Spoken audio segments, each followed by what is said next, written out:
আসসালামু আলাইকুম সুপ্রিয় দর্শক, আপনাদের সকলকে শুভেচ্ছা জানিয়ে শুরু করছি আজকের এনটিভি ইউরোপ নিউজ। সাথে রয়েছে আমি সিলভিয়া মশিউর। সংবাদের শুরুতেই জানিয়ে দেব আজকের প্রধান শিরোনামগুলো। অনলাইন বর্ণবাদীদের ফুটবল ম্যাচ দেখার ক্ষেত্রে নিষেধাজ্ঞা আরোপ করা হবে বলে জানিয়েছেন ব্রিটিশ প্রধানমন্ত্রী বরিস জনসন। যুক্তরাজ্যে গত ২৪ ঘণ্টায় ৪২,০০০-এরও বেশি মানুষ করোনায় আক্রান্ত, মারা গেছে ৪৯ জন। এবং ১৯ জুলাই লকডাউন শিথিলের পরও লন্ডনে গণপরিবহনে মাস্ক ব্যবহার বাধ্যতামূলক, জানিয়েছেন লন্ডন মেয়র সাদিক খান। দর্শক, শুনছিলেন শিরোনাম, এবারে নিয়ে যাব পুরো সংবাদে। শুরুতে ব্রিটেন প্রসঙ্গ। ইউরো কাপ ফাইনাল খেলা অনুষ্ঠিত হয়েছে গত রোববার, তবে এর রেশ এখনও কাটেনি। ফাইনালে ইংল্যান্ড হারের ইংল্যান্ডের কৃষ্ণাঙ্গ খেলোয়াড়রা অনলাইনে ব্যাপক বর্ণবাদী আক্রমণের শিকার হন, আর এ নিয়ে আজ দেশটির সংসদে বিরোধী দলের প্রশ্নের মুখোমুখি হন প্রধানমন্ত্রী বরিস জনসন।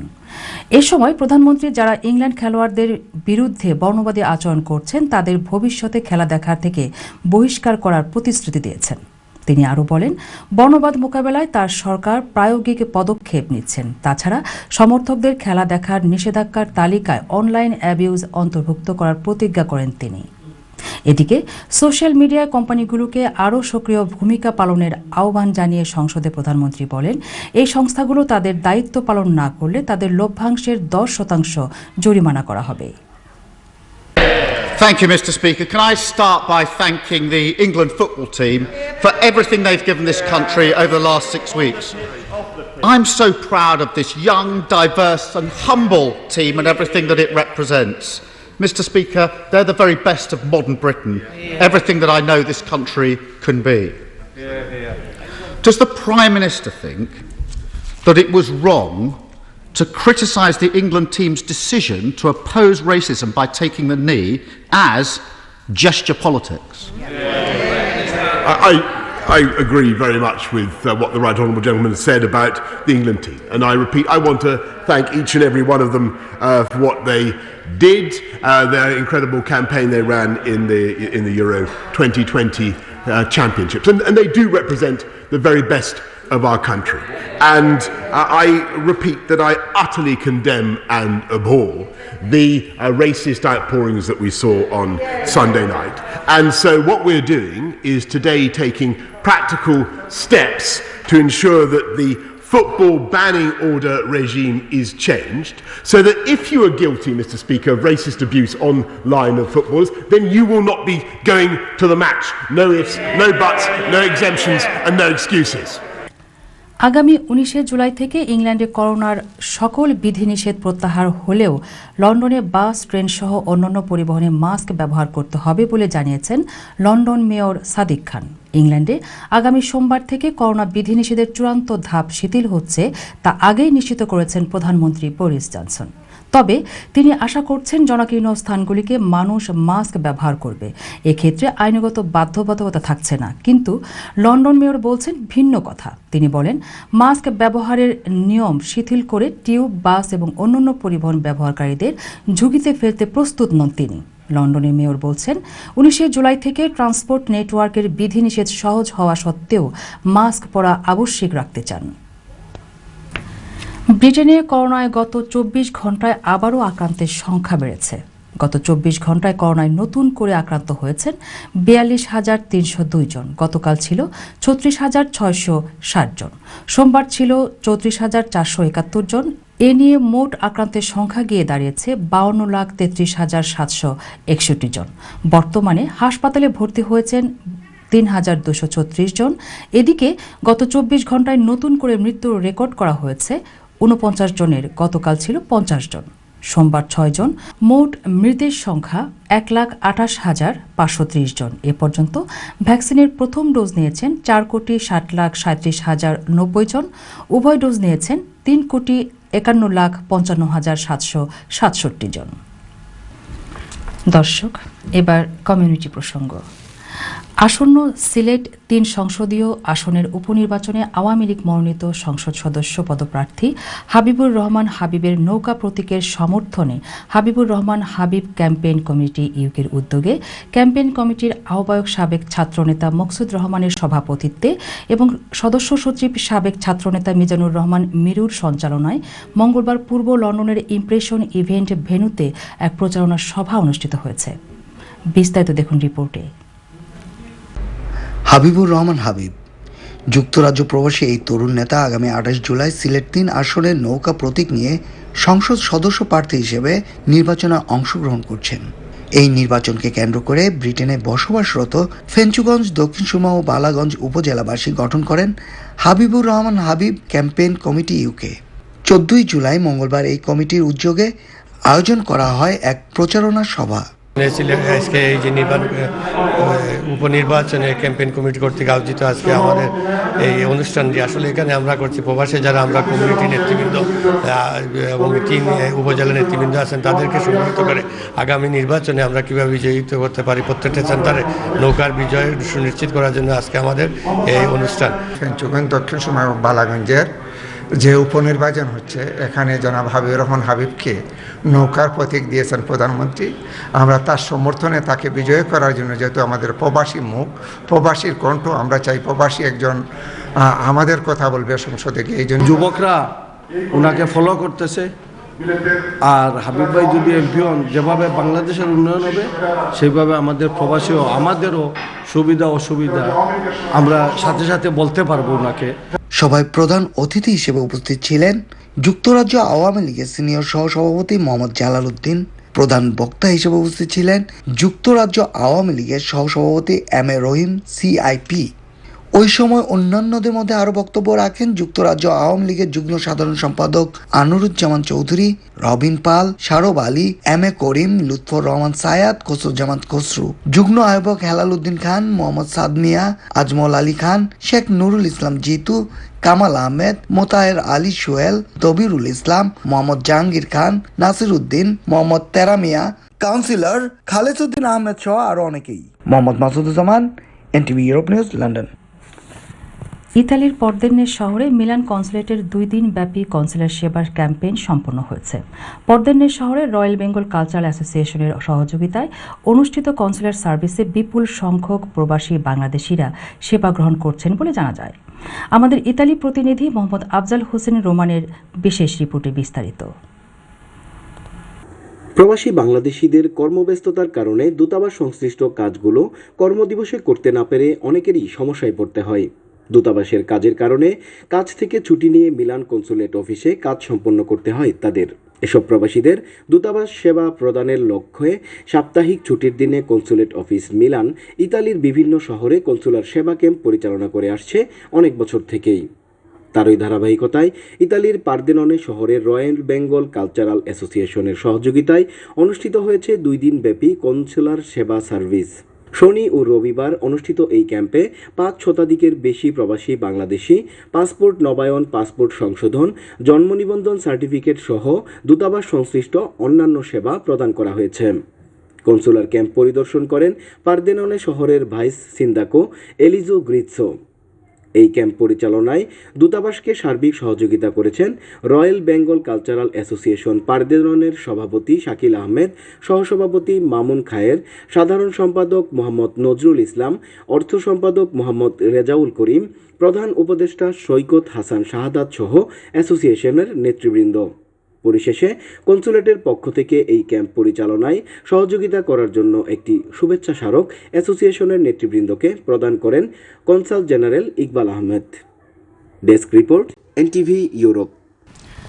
বাংলাদেশ আওয়ামী যুবলীগ মন ফাল্কনে গরিজিয়া ইতালির শাখার কমিটি গঠনের লক্ষ্যে এক আলোচনা সভার আয়োজন করা হয়েছে।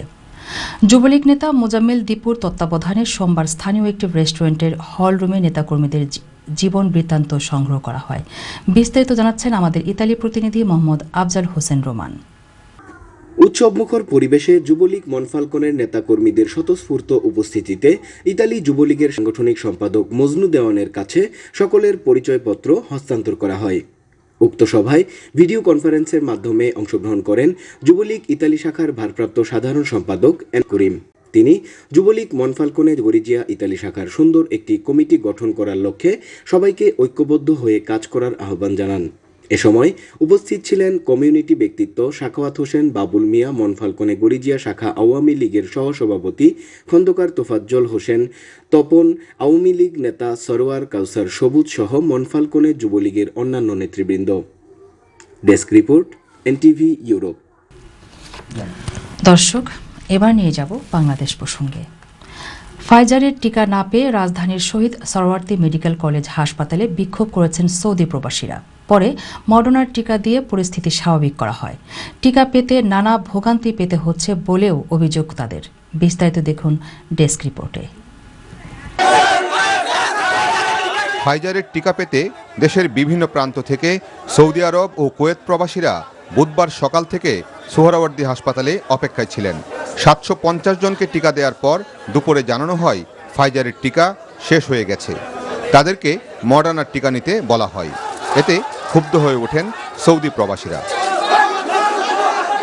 মডার্নার টিকা নিয়েও সৌদি আরব যাওয়া যাবে এমনটা বোঝাতে গেলে তুপের মুখে পড়েন হাসপাতালের পরিচালক। 1 লক্ষ ডোজ ফাইজারের টিকা ছিল, অলরেডি 50,000 হয়ে গেলেই আর 50,000 সেকেন্ড ডোজের জন্য রাখতে হবে। আমাদের টার্গেট ফিল আপ হয়ে গেছে, যার দরুন সরকার থেকে সিদ্ধান্ত নিচ্ছে যে এখন থেকে পরবর্তী ফাইজার টিকা না আসা পর্যন্ত আর কোনো ফাইজার টিকা দেওয়া হবে না। এখন যেহেতু আমেরিকার যে মডার্নার টিকা এখন এটা সব জায়গায় অ্যাকসেপ্টেড, সেইটাই নিতে হবে। ভ্যাকসিন না থাকলে মেসেজ দিচ্ছে কিভাবে তারা?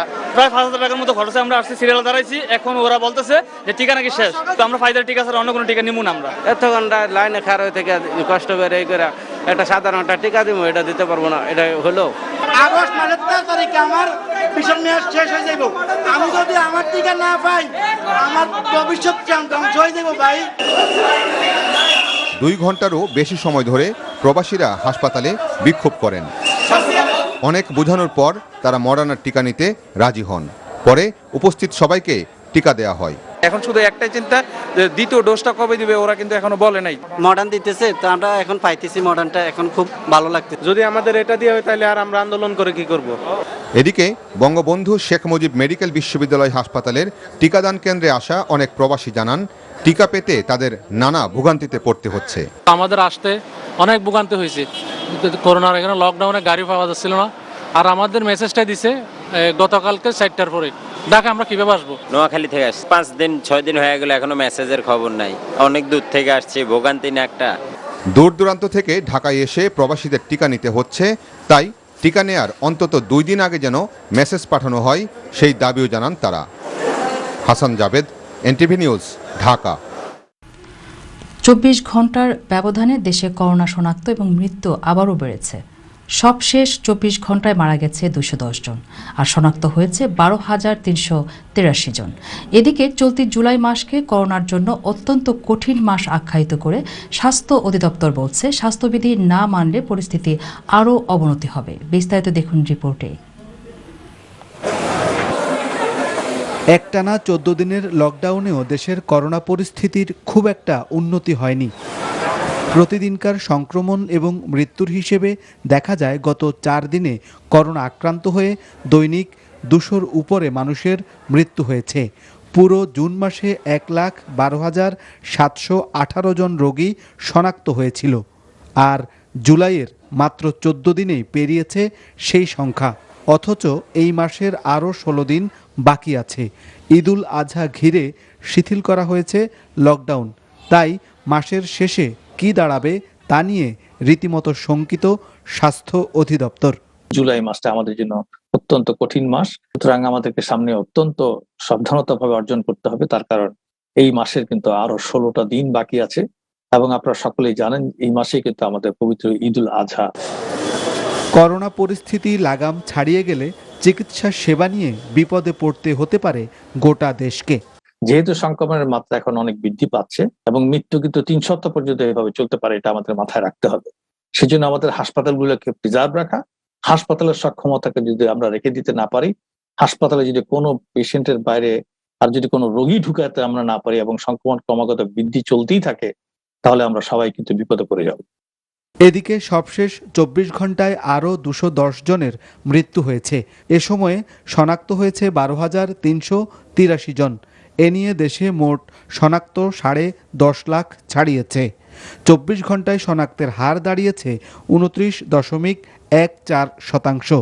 এ সময়ে সুস্থ হয়েছেন 8,245 জন। সবশেষ 24 ঘন্টায় বিভাগ অনুযায়ী সবচেয়ে বেশি মৃত্যু হয়েছে ঢাকায় 69 জন, তারপরেই রয়েছে খুলনায় 46 এবং চট্টগ্রামে 39 জন। এছাড়াও দেশের সীমান্তবর্তী এলাকাগুলো এখনও অনেকটাই ঝুঁকিপূর্ণ। Hasan Mahmud, NTV news, Dhaka. দর্শক, সময় হলো একটি বিজ্ঞাপন বিরতির। ফিরে এসে থাকছে সিলেট ব্যুরো অফিস থেকে পাঠানো তথ্য ও ছবি নিয়ে সংবাদ প্রতিদিনের সিলেট।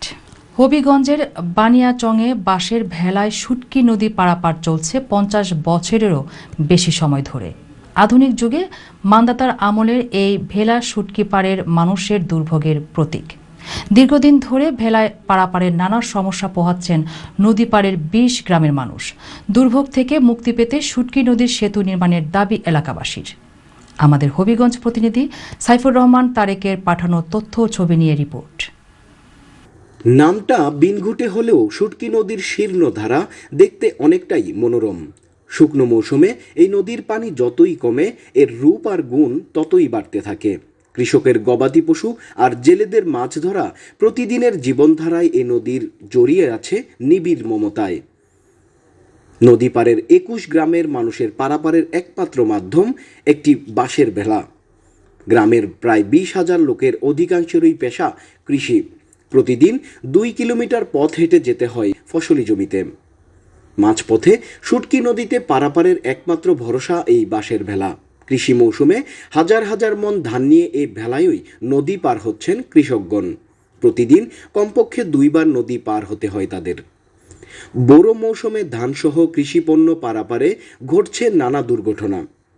অনেক সময় ভেলা ডুবে নদীগর্ভে বিলীন হচ্ছে কৃষকের কষ্টার্জিত ফসল। অথচ দীর্ঘদিনেও এই শীর্ণ নদীতে নির্মাণ করা হয়নি কোনো সেতু।